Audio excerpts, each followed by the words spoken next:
na semana, bem de madrugada, aquelas mulheres foram ao túmulo de Jesus, levando os perfumes que haviam preparado. Elas encontraram a pedra do túmulo removida, mas ao entrar não encontraram o corpo do Senhor Jesus e ficaram sem saber o que estava acontecendo. Nisso, 2 homens com roupas brilhantes pararam perto delas. Tomadas de medo, elas olhavam para o chão, mas os 2 homens disseram: por que estáis procurando entre os mortos aquele que está vivo? Ele não está aqui, ressuscitou. Lembrai-vos do que ele vos falou quando ainda estava na Galileia. O Filho do Homem deve ser entregue nas mãos dos pecadores, ser crucificado e ressuscitado no terceiro dia. Então, as mulheres se lembraram das palavras de Jesus, voltaram do túmulo e anunciaram tudo isso aos 11 e a todos os outros. Eram Maria Madalena, Joana e Maria, mãe de Tiago. Também as outras mulheres que estavam com elas contaram essas coisas aos apóstolos. Mas eles acharam que tudo isso era desvario e não acreditaram. Pedro, no entanto, levantou-se e correu ao túmulo, olhou para dentro e viu apenas os lençóis. Então voltou para casa, admirado com o que havia acontecido. Palavra da salvação. Glória ao Senhor. Louvado seja nosso Senhor Jesus Cristo. Para sempre seja louvado. Podemos nos sentar. O que nós estamos vivendo hoje?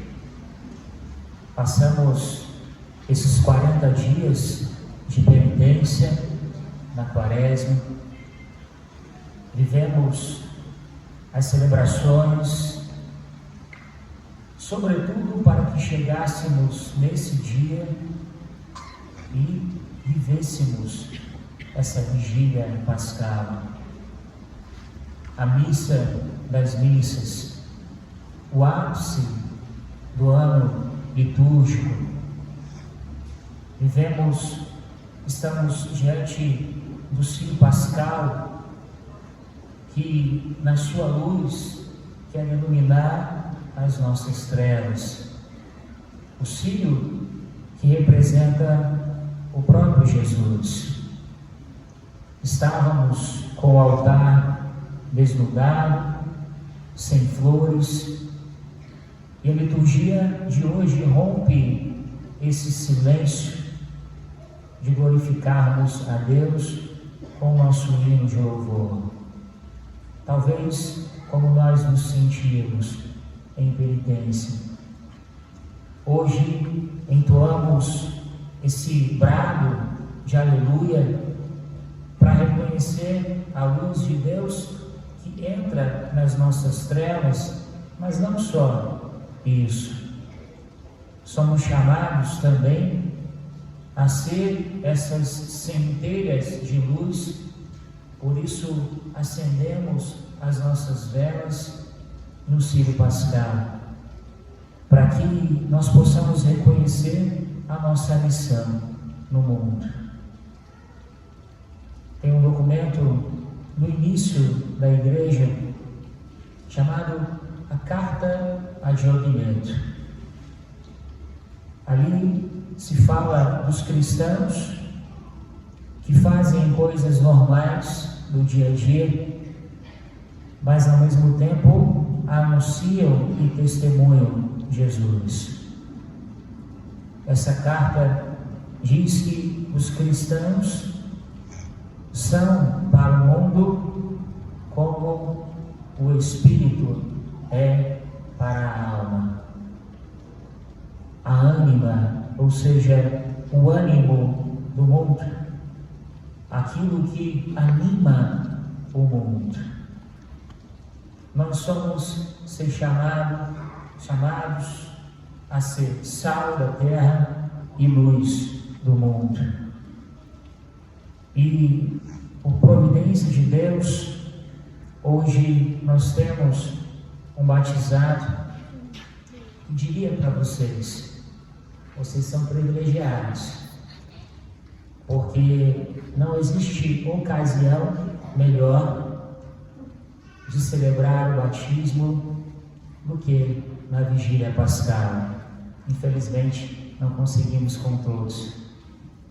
Não sei se vocês recordam, mas mesmo nas celebrações de batismo, que prioritariamente devem ser aos domingos, nós sempre temos a presença do Círio Pascal.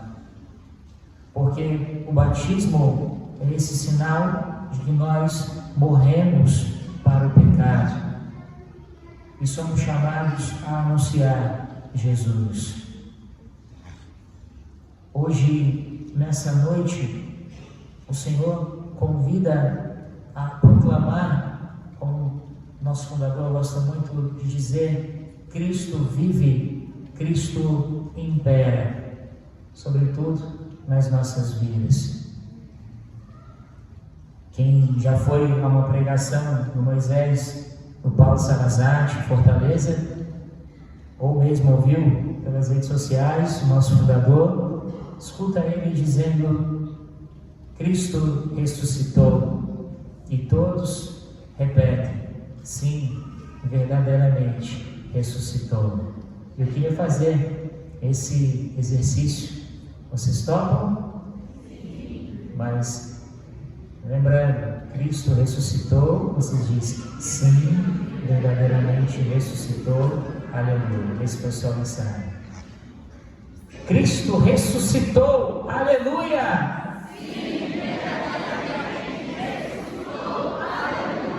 Se eu conheço Moisés, ele diria: ainda não está bom. Para que os 4 cantos de Tardes, os 4 cantos do mundo, possam escutar esse brado de salvação na graça de Deus. Cristo ressuscitou, aleluia! Sim, verdadeiramente ressuscitou, aleluia! Hoje nós somos chamados a proclamar essa verdade. Mas eu estava perguntando: o que nós vamos fazer quando nós sairmos daqui? Talvez você já está com a tua figurinha do WhatsApp guardada e salva. Mas a ressurreição, ela não é uma figurinha transmitida no WhatsApp. A ressurreição é aquilo que São Paulo diz: é a passagem do homem velho para o homem novo. Às vezes, nós podemos correr o risco, como os discípulos, que achavam que Jesus ressuscitado era um fantasma. E Jesus pede que toque nos seus cravos e pede para comer um peixe. E eu fiquei pensando, olhando nesse sentido, pensando, às vezes a nossa ressurreição, ela pode ser desencarnada. Às vezes a gente pode não reconhecer que Jesus está ressuscitado de corpo e alma. Não como Lázaro, que ressuscitou para uma vida antiga. Não para o Lázaro que ressuscitou para este mundo. Mas, como São Paulo mesmo nos diz, como primícia daqueles que já morreram, ressuscitou para a eternidade. Para ser aquele primeiro a estar no céu, como nós estaremos um dia, com este corpo. Talvez, imagine, já não mais aqueles que são mais antigos, com as rugas, com os cabelos brancos, mas, sobretudo, sem as manchas e as rugas dos nossos pecados. Mas dizia, muitas vezes, nossa ressurreição, ela pode ser desencarnada. O que eu quero dizer com isso? Ela precisa se encarnar no nosso dia a dia. Não é uma figurinha no WhatsApp entregue que vai proclamar a ressurreição de Jesus. Mas se formos homens e mulheres novos. Isso precisa ser feito com atitudes concretas. Se eu sonego impostos, a partir de hoje eu não faço mais. Se eu traio no meu matrimônio, a partir de hoje eu não faço mais. Se eu cometo determinados pecados, eu luto para crucificar o homem velho que existe dentro de mim. E diz São Paulo que se Cristo não ressuscitou, vazia é a nossa fé. O Círio Pascal vai ser mergulhado nas águas do batismo. E quando ele ressurge das águas do batismo, ele ressurge novo. Que hoje o Senhor nos faça crucificar os nossos pecados. E como eu dizia, no início do cristianismo, os cristãos normalmente sempre se batizavam na Páscoa. Passavam muitos anos, às vezes 2, 3, alguns permaneciam até 10 anos se preparando para o batismo. Porque no início do cristianismo, ser cristão era sinal de morte certa. Então, para que as pessoas não apostassem da fé, não negassem a fé, só eram admitidos no batismo aqueles que de fato já teriam sido provados pela vida, provados e comprovados. Hoje, muitas vezes nós somos tentados a viver o batismo de qualquer forma. No início do cristianismo, alguns chegavam até mesmo a tatuar marcas da cruz de Cristo, porque se fossem capturados e torturados, para garantir que não iriam negar a fé. Hoje, o Senhor nos convida a celebrar esta fé, o querigma de Deus. Cristo morreu, padeceu, foi sepultado e ressuscitou. Nós somos chamados a fazer como essas mulheres que vão até o túmulo. O ambão, esse móvel litúrgico, um dos significados dele, além de se tornar o sermão da montanha, ele representa o túmulo vazio de Jesus. A primeira testemunha da fé é do ambão que se proclama a palavra de Deus. É do ambão que Cristo ressuscitado, por isso o Círio Pascal permanece ao lado do ambão. O padre do ambão é Cristo. Que nós possamos deixar que a luz de Cristo ilumine as nossas trevas. Interessante porque meditamos várias passagens do Antigo Testamento. E quando se inicia e se aproxima o Novo Testamento, por isso cantamos o Glória.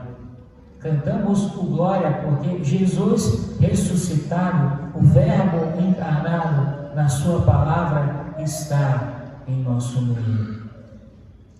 Que nós possamos viver esse tempo pascal. O esposo vai estar conosco, não teremos jejum. Viveremos cantando até mesmo nessa oitava de Páscoa. Hoje é um dia tão importante que nos próximos 8 dias, até o domingo da misericórdia, nós cantaremos o Glória. Um dia tão importante que em 8 dias nós celebramos um único dia. Mas sobretudo, que representa esse 8º dia. O 8º dia, o domingo, mas também o 8º dia, o dia sem ocaso, o dia sem fim. Um dia em que nós, ressuscitados no nosso corpo e também na nossa alma, encontraremos face a face com Deus. E já não pecaremos mais, porque o último adversário a ser vencido foi a morte. Jesus não precisava ter morrido, mas Ele quis, ao assumir a nossa morte, sobretudo nos reerguer para a eternidade, em dignidade. Hoje nós somos chamados a proclamar a glória de Deus. A glória de Deus, como diz um dos padres da igreja, Santo Irineu, é o homem de pé. A glória de Deus é o homem vivo. Cristo quer manifestar a sua glória por meio das nossas vidas. Se nós formos aquilo que nós somos chamados a ser, nós transformaremos o mundo. Assim como, interessante porque nas visões do ressuscitado, nenhum dos discípulos conseguia reconhecer Jesus. As pessoas, elas olhem para nós diante desse choque da ressurreição, nós também possamos ser transfigurados pela graça de Deus, a ponto de transmitir a Cristo em nossa face. Nosso fundador gosta muito dessa imagem do choque, porque quando nós colocamos, basta colocarmos talvez nossa mão num fio de alta tensão, o que acontece? Nem precisa você encostar. Você chega perto e você é atraído. A ressurreição é isso.